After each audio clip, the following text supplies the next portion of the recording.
새로운 해가 되면 항상 우리 동양에서는 옛날부터 우리 인간의 삶에 밀접하게 관계된 동물의 이름을 붙여서 그 해에 출생한 사람들에게 그 띠를 부여하고 또 그 동물의 이미지를 가지고 그 한 해의 생활을 가늠하기도 합니다. 올해 무술년은 개띠의 해인데 58년생 개띠가 이제 회갑이 되는 해이죠.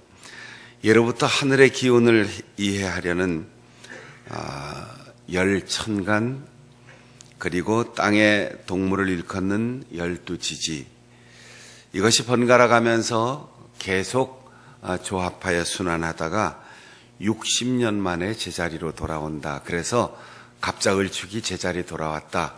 회갑 혹은 환갑, 그렇게 표현합니다. 많은 동물들 가운데 이 개는 딱 한 가지 특징이 있어요. 여러 가지로 기능을 얘기하지만 충성심 하나, 그게 개의 특징입니다. 다른 동물에 비해서 그다지 영리하다거나 또 후각이 발달해서 예민한 감각을 가지고 있지만 그보다 더한 동물들도 많아요. 그러나 많은 동물 가운데 3일만 밥을 줘도 주인을 알아보는 충성심, 또 옛날부터 3년만 서당에 살아도 풍어를 읊을 줄 안다고 하는 그런 지혜가 있는데, 사람보다는 뛰어난 면들이 많이 있지만 사람에게 가장 필요한 존재로 길들여진 동물이 충성심이 강한 개입니다. 우리나라 전국 각지에 이 충성심이 많아서 주인을 구하고 죽었다라고 하는 그런 전설과 실제 실화가 곳곳에 퍼져 있습니다. 대부분이 주인이 죽을 위기에 또 불이 나서 잠이 들었는데 개가 자기 몸을 적셔서 그 주인의 주위에 불이 다가오지 못하도록 구하고, 자기는 피곤하고 지치고 기진맥진해서 화상을 입어 죽었다. 그런 얘기들이 많이 있습니다. 우리가 올림픽을 치르면서 해외에 있는 많은 나라들이 개를 먹는 아주 잔인하고 무식한 나라 사람들, 이런 비난을 받기도 하고, 또 거기에 대한 여러 가지 변명도, 너네는 달팽이도 먹잖아, 너네는 거위 간도 먹잖아, 이렇게 한마디씩 하는데 동양의 문화를 잘 이해하지 못하는 분들이에요. 일단 개를 표현하는 한자가 5가지가 있는데 그 중에 대표적인 게 2가지예요. 견과 구. 그래서 견자가 붙은 개는 먹지 않는 개예요. 그리고 구자가 붙으면 그거는 식용으로 구별해서 기르는 개입니다. 근데 서양 사람들은 이걸 우리 동양의 문화를 잘 구별하지 못하니까 견을 먹는 줄 알고 구를 먹는 거지요. 고대 중국에서는 귀족들이 고기를 먹을 때 그 등급이 있었습니다. 요즘은 동물, 가축, 식용동물 이런 표현을 하지만 옛날에는 육축이라고 그랬어요. 육축. 우리 찬송가에도 성탄절 찬송가에 그 육축들 울어 아기 잠깨나, 이런 찬송가 가사가 있었는데, 육축이라는 게 6가지 동물, 가장 귀하고 사람들이 식용으로 할 수 있고, 그 다음에 제사를 지낼 때 조상들에게 바칠 수 있는 동물 6가지, 소, 양, 말, 닭, 돼지, 개, 이렇게 6가지의 동물을 육축이라고 했어요. 그런데 고대 사회에서 이 조상들에게 드리는 제사는 가장 신성하고 좋은 동물을 바쳐야 되는데 개고기를 바쳤다는 거죠. 요즘 우리의 문화에서는 조금 이해하기가 어렵지만 옛날에는 다 긍정적으로 그렇게 개고기를 먹었어요. 오래도록. 자연스럽다 뭐 이럴 때 그 있는 그대로 긍정적인, 태어나다 이럴 때 긍정적 의미를 갖는 연이라는 한자는 앞에 고기를 굽는다라는 뜻의 자자에 개견자가 더해져서 구운 개고기가 맛있다 이렇게 해서 긍정적인 의미를 가지고 썼지요.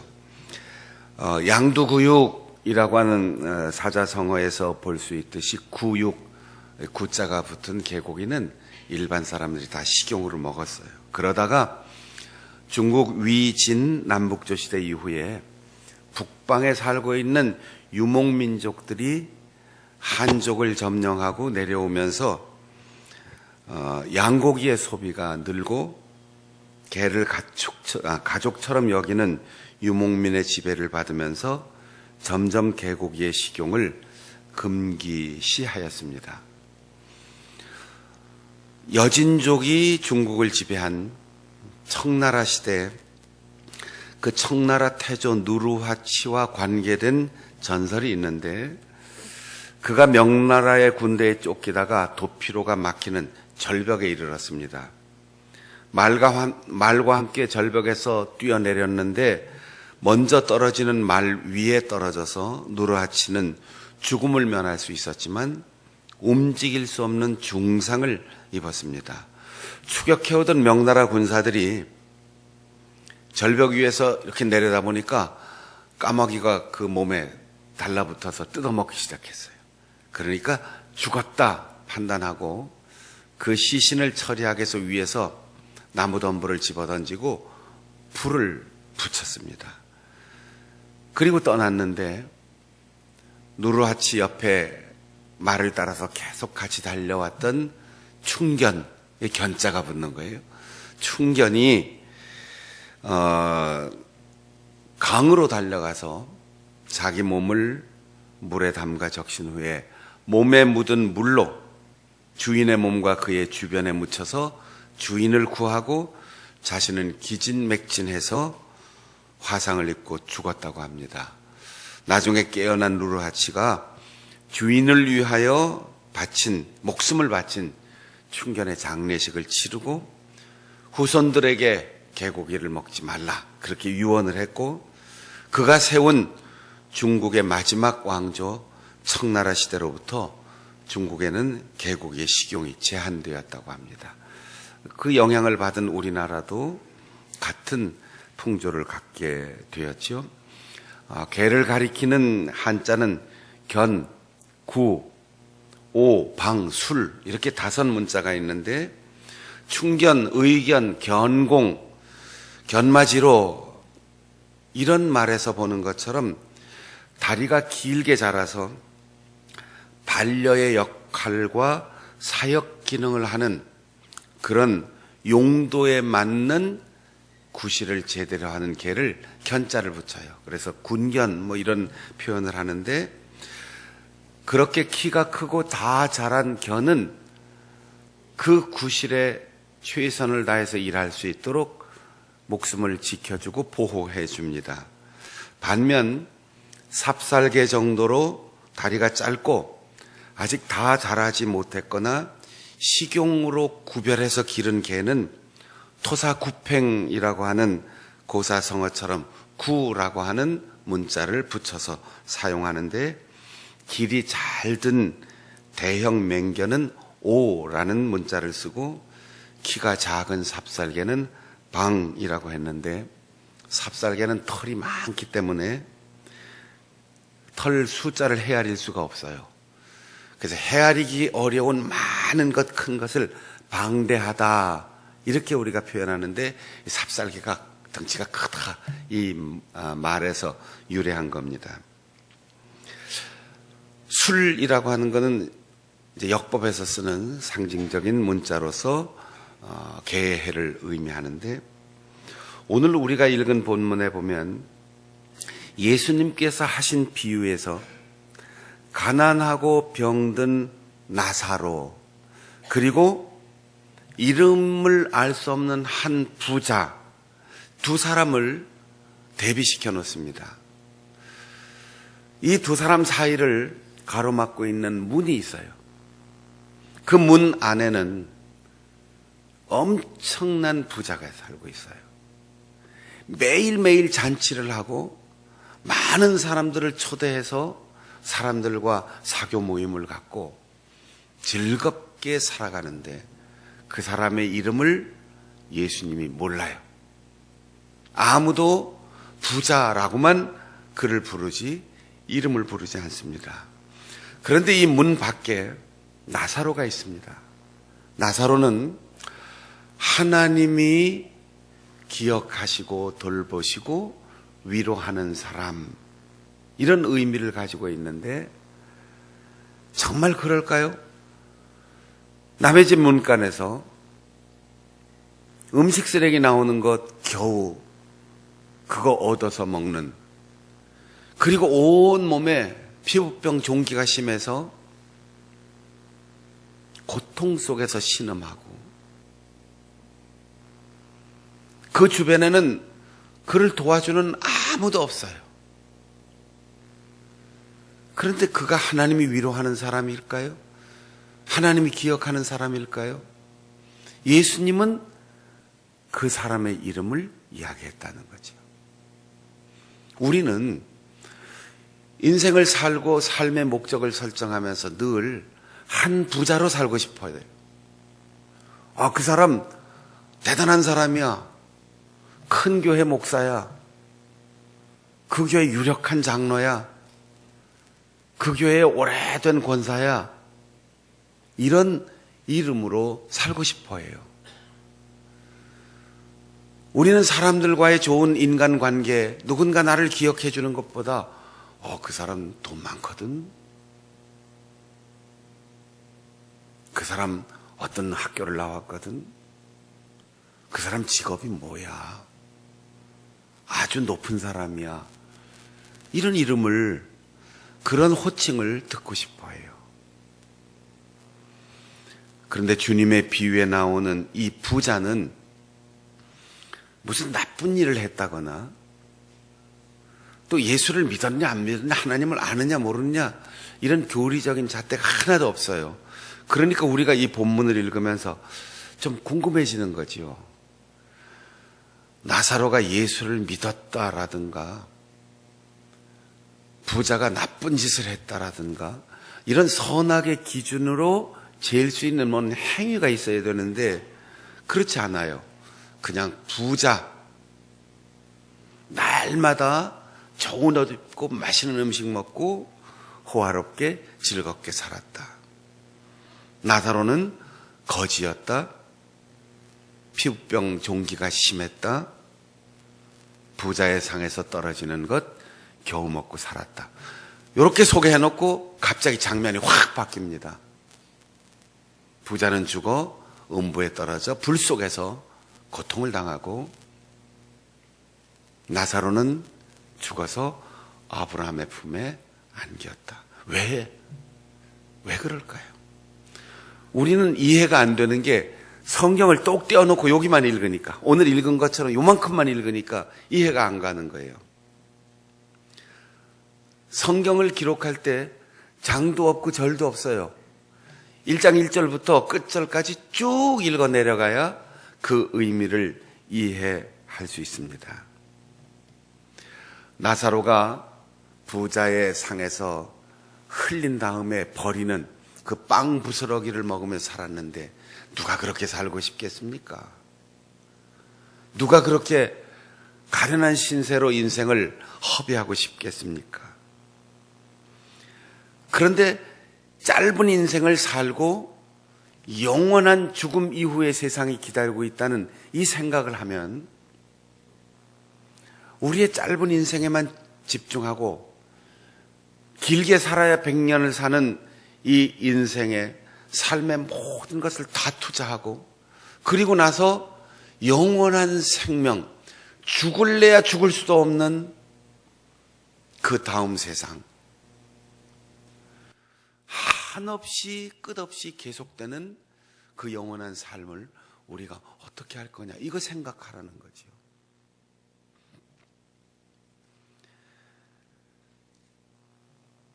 누가복음 3장 8절에 보면 우리가 이렇게 앞으로 휙 돌아가는 이유는 성경을 전체를 한꺼번에 싹 봐야지 이해되기 때문이에요. 거기에 회개하라, 회개의 복음이 선포되면서 회개에 합당한 열매 없이 너희가 아브라함을 아버지라 부르지 마라. 우리가 교회를 오래 다녔다는 이유로, 성경 공부의 갖가지 과정을 이수했다는 이유로, 세례를 받고 집사, 권사, 장로, 목사 이런 이름으로 부름받았다는 이유로 우리가 아브라함의 자손이다, 우리가 하나님의 자녀다, 이렇게 말하지 말라는 거예요. 나사로가 부자의 문전에서 버려진 채로, 아무도 도와주는 사람 없는 채로 개하고 경쟁하면서 그 부스러기를 얻어먹어야 하는데 문간에 버려진 채로 있었다고 그랬어요. 누가 그 사람 도와줬습니까? 아니, 온 동네 사람 불러다가 호화롭게 사치한 옷을 입고 풍악 올리고 먹고 마시고 즐거워하고 개들이 모일 정도로 음식 부스러기가 남아 돌아가는데 자기 스스로 문 앞에 와 있는 나사로에게 빵 한 덩이 내민 적이 있습니까? 회개하라, 하나님의 나라가 가까이 왔다. 손만 내밀면 하나님의 나라의 문을 열 수 있는 그 거리까지 복음이 선포되고 있는데 자기 집 문 앞에 있는 병들어 버려진 이 사람 빵 한 조각도 준 적이 없는 그 부자, 세상에서 수많은 사람들이 그 이름을 기억하고 아무개님 하고 존경하고 그 앞에 와서 좋은 음식 먹고 고맙다고 하고 같이 맞춰서 세트로 좋은 옷을 입고 잔치를 해도 주님은 그 이름을 기억하지 못한다는 거예요.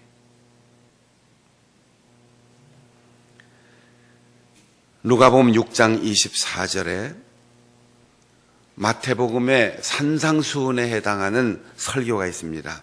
화 있을진저 너희 부요한 자여, 너희는 너희의 위로를 이미 받았느니라. 여러분, 우리가 맛있는 걸 먹을 수 있을 때, 월급 봉투를 딱 들고 수입이 있을 때,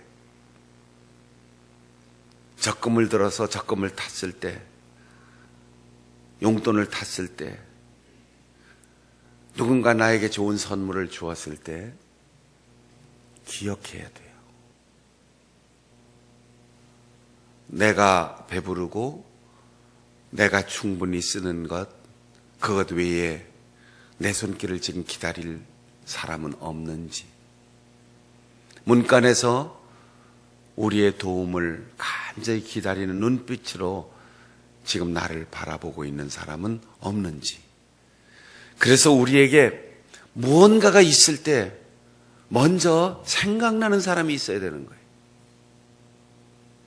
어떻게 하면 사람을 불러 모으고, 어떻게 하면 인심 쓰고, 어떻게 하면 즐겁게 살 수 있고, 어떻게 하면 맛있는 거 먹을 수 있을까, 어떻게 하면 쌓아놓을 수 있을까, 이 생각보다 아유 선교사님, 아유 신학생,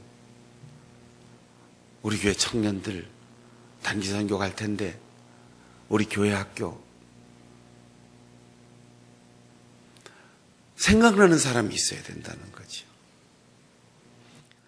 이 추운 날씨에 우리가 좋은 옷을 입고, 야, 이렇게 추운데도 내가 이 추운 길을 떨지 않고 올 수 있으니 이 옷이 꽤 따뜻한 옷이야, 이 생각보다 지금 서울역 지하도에 노숙자들이 박스 하나 깔고 앉아서 신문지 덮고 얼마나 추울까, 이 생각이 나야 되는 거죠. 대한민국이 영하 10도에 터지고 꽁꽁 얼고 난리인데 모스크바에 있는 선교사들 얼마나 고통스러울까? 몽골에 있는 선교사들 얼마나 힘들까? 이거 생각해야 되죠. 우리 교회에 추위 때문에 혹시 귀 먹은 사람 있어요? 모스크바 선교사는 추위 때문에 얼어서 한쪽 귀가 먹었어요. 강도 만나서 너무나 고통스러운 놀란 가슴 때문에 해가 짧아지고 밤이 긴 계절만 되면 우울증으로 고통당하는 사람들이 있어요. 이런 사람들, 그런 사람들을 잊어버리고 부요한 삶에만 심취해서 난 복받은 사람이야. 너희는 세상에서 위로를 받았다. 다음 세상에서 아브라함 품에 받을 위로가 없다는 거예요. 부자는 세상에서 다 받았어요. 다 누렸어요. 그러니까 주님께로부터 받을 게 없어요. 나사로는 아무것도 받지 못했어요. 나사로는 아브라함의 품에 안겨서 위로를 받는데 부자가 이렇게 말합니다. 아버지 아브라함이요, 너무 고통스러워요. 그 나사로 손끝에 물 한 방울 찍어서 내 혀를 좀 적셔주세요. 물 한 방울만. 그런데 너는 물 한 방울의 위로도 받을 자격이 없다. 왜? 세상에서 다 받았다. 남아서 남하고 같이 즐겼잖아요. 그 남는 것으로 문간에 있는 나사로에게 빵 한 조각 먹여주고 포도주 한 잔 마시게 해줬으면 얼마나 좋았겠습니까? 그런데 문이, 너와 나 신분, 그 가로막고 있는 마음의 장벽 때문에 그는 세상의 위로를 받으면서 다음 세상에서 위로받을 자격을 상실하고 있는 거죠. 그래서 누가복음 14장에는 주님께서 이렇게 말씀하셨습니다. 잔치를 베풀 때 가난한 자들과 장애인들을 불러 청하라. 그리하여 그들이 갚을 것이 없으므로 네게 복이 있으리니 의인의 부활 시 내가 갚음을 받을 것이다. 갚을 자격이 없는 사람, 갚을 능력이 없는 사람에게 베풀라는 거예요. 그래야 하나님께 꿔주는 게 된다는 거죠. 그러면 하나님 나라에서 하나님이 갚아주신다는 거예요. 그런데 우리는 요만큼 헌금하고 여기서 다 하나님이 갚아줄 것 기대하고, 누구에게 조금 베풀어 줬는데 그럴 수가 있어, 내가 해준 거 말이야, 기억 못하고 배신감 느낀다고. 이럴 필요 없다는 거예요. 갚을 능력이 없는 사람에게 베풀고, 잔치에 유력한 사람들이 많이 왔다는 거 자랑하지 말고 장애인들이나 가난해서 먹어본 일이 없는 사람들을 먹여주라는 거예요. 그러면 세상에서 아무도 내가 베푼 걸 갚아주지 않으니까 하나님께서 갚아주신다는 거예요. 출애굽의 역사에 가장 뛰어난 조연 갈렙, 여호수아보다 연장자이면서도 여호수아를 사령관으로 모시고 그 앞에 백발이 상승하도록 전투에 나가서 용맹을 떨쳤던 갈렙, 그 이름은 개입니다. 개. 그 이름의 뜻이 개예요. 개라는 이름을 가진 사람이에요. 정말 충성스러운 정탐꾼이었고 변함없는 여호수아의 반려자였습니다. 길이 잘 들고 가정에서 함께 가족처럼 살아가는 개는 반려견이라고 하잖아요. 가족이 되는 거죠. 그런데 저 들판에는 아프리카나 이런 밀림 지역에는 사람하고 거리가 멀게 방치되어서 야생으로 살고 있는 들개들이 있어요. 그런 들개들은 무조건 뜯어먹는 게 인생이라고 그러면 안 되죠. 그 개의 최선의 목적이에요. 그런데 충견들은, 반려견들은 아무리 배가 고파도 주인이 줘야 먹어요. 주인을 위해선 목숨을 바치는 이 충성스러운 이야기는 아마 책으로 엮어도 몇 권 엮을 거예요. 들깨와 같은 심성을 가진 사람이 되지 말고 반려견, 충견과 같은 심성을 가지라고 갈렙은 우리에게 말해주고 있는 거죠. 출애굽 제1세대 60만 명 가운데 여호수아, 갈렙 딱 두 사람만 가나안에 들어갔습니다. 나머지는 40년 동안 광야에서 출생한 사람, 그리고 출애굽 때 어린아이들, 제2세대만 가나안으로 들어갔다는 거예요. 여러분, 유력한 사람, 부자, 많은 것을 가진 사람, 있는 사람들이 함께 모여서 사귀고 사교 클럽처럼 신앙생활하는 사람, 주님은 그런 사람을 기억하지 않습니다. 이 세상에서 아무리 불쌍하고 가난하고 힘들게 살았어도 아브라함 위로를 받을 수 있는 사람으로 살아야 하고, 무엇보다도 우리의 가진 것이 많든 적든 나사로처럼, 그 이름처럼 하나님이 나를 도와주셔야 살 수 있습니다. 하나님의 은혜입니다. 덕분입니다. 하나님 때문에 삽니다. 이런 고백으로 살아가는 사람에게 위로가 기다리고 있다는 거예요. 내 이름을 주님이 기억하실까?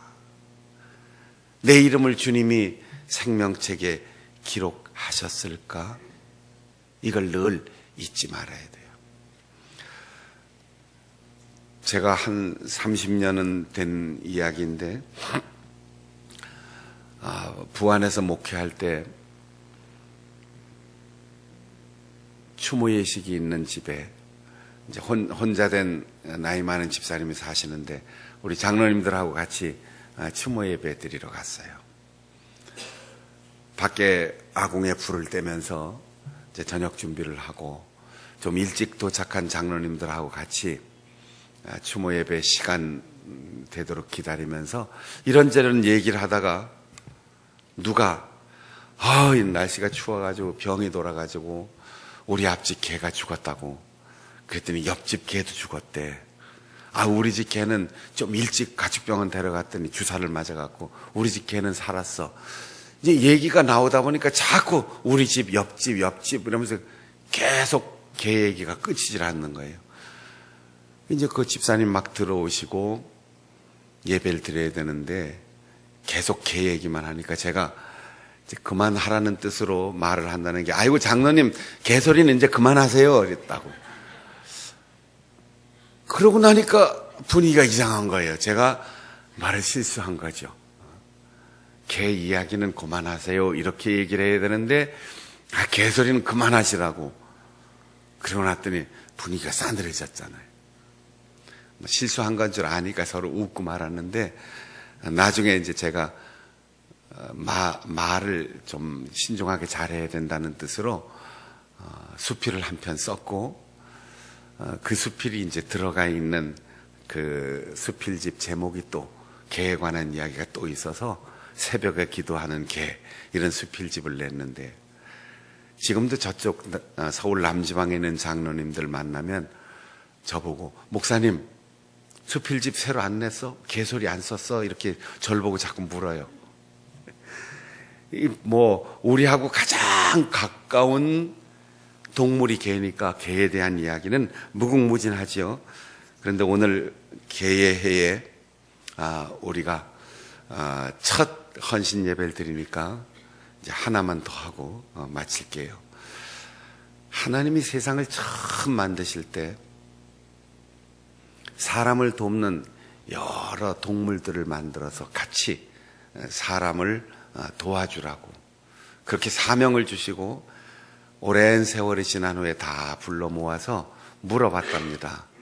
야, 너는 뭘 하고 지냈냐? 그러니까 닭이 저는 새벽마다 울어서 사람들에게 시간을 알려줘서 일하러 나가게 했습니다. 그래, 좋은 일 했구나. 훌륭하다. 그래서 벼슬을 하나 달아줬다는 거지. 벼슬 하라고. 돼지에게 물어봤는데 돼지가 원래 돼지는 하나님이 만들 때 코가 이렇게 길었답니다. 코끼리 코처럼. 그래서 가만히 누워서도 코가 길으니까 이 코로 음식을 먹으면서 뒹굴뒹굴 저는 아무것도 하는 일 없이 그저 코로 집어다가 먹기만 하면서 살았습니다. 그랬더니 하나님이 딱 잘라가지고 코가 이렇게 구멍이 뻥 뚫렸다는 거지. 개 보고 너 뭐 했냐 물어봤더니 저는요 밤새도록 잠도 안 자고 우리 주인의 집을 잘 지키고 도둑이 들어오면 짖어서 도둑을 쫓아내고 우리 주인의 집의 안전을 잘 지켜줬습니다. 그래, 야 잘했구나. 넌 뭘 줄까? 그랬더니 개가 하나님 불편한데요. 왜 저는 우리 개는 처음 만드실 때 다리를 3개만 달아줬다는 거죠. 왜 다리가 3개뿐입니까?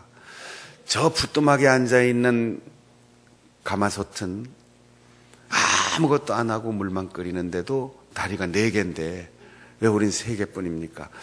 하나 더 주시면은 더 충성스럽게 일할 수 있는데 그랬더니 하나님이 그래 네 말이 일리가 있다.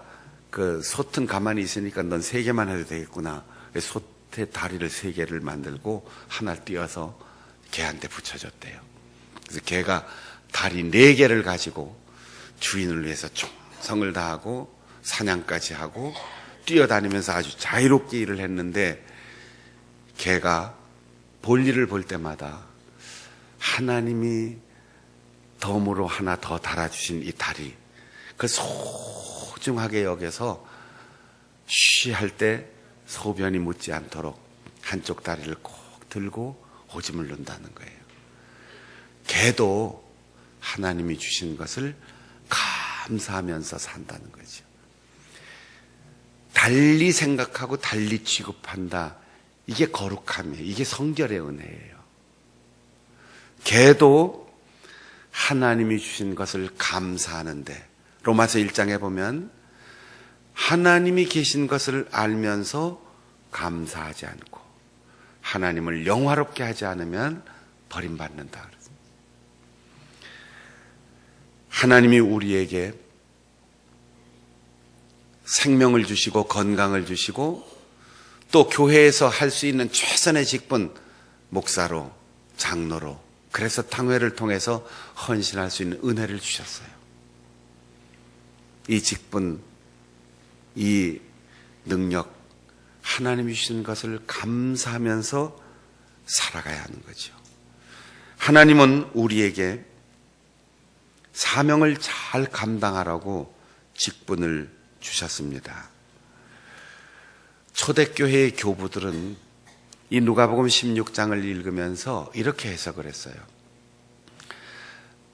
부자와 나사로가 죽자마자 딱 반전이 일어났는데 그 반전이 일어나는 바로 경계선에 개가 나사로의 헌대를 핥았다.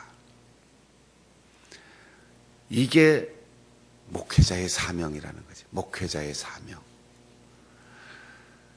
나사로가 낙원으로 들어갈 수 있도록 병들고 죄로 얼룩진 한 사람의 영혼을 혀로 핥아서 깨끗하게 해줄 수 있을 만큼 목회자는 자존심, 자만심, 특권의식 다 버리고 절망에 빠져있는 사람, 문간에 버림받은 사람, 몸과 마음과 영혼과 정서에 수많은 독한 종기들, 질병 때문에 고통하고 배고파하는 사람들을 핥아주는 것, 이게 목회자의 사명이라는 거예요.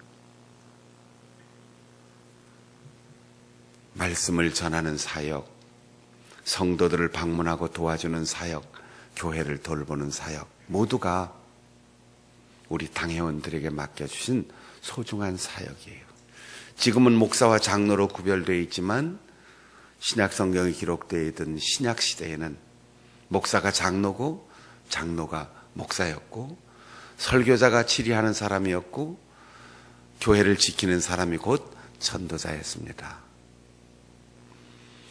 하나님께서 올 한 해 동안 우리 장로님들에게 맡겨주신 소중한 사역을 감당하되 부자와 같은 마음이 아니라 나사로처럼 주님이 내 이름을 기억할 수 있도록, 그리고 오늘 버림받고 외롭고 병들고 힘들게 살아가는 우리의 성도들을 우리의 말과 우리의 섬기는 혀, 우리의 진심으로 우러난 우리의 손으로 핥아주고 회복시켜주고 씻겨주고 입혀주고 어루만져 주므로 그들을 낙원으로 인도할 수 있는 아름다운 역할을 잘 감당함으로 갈렙처럼 마침내 가나안 땅에 들어갈 수 있는 우리 당회원들이 될 수 있기를 바랍니다.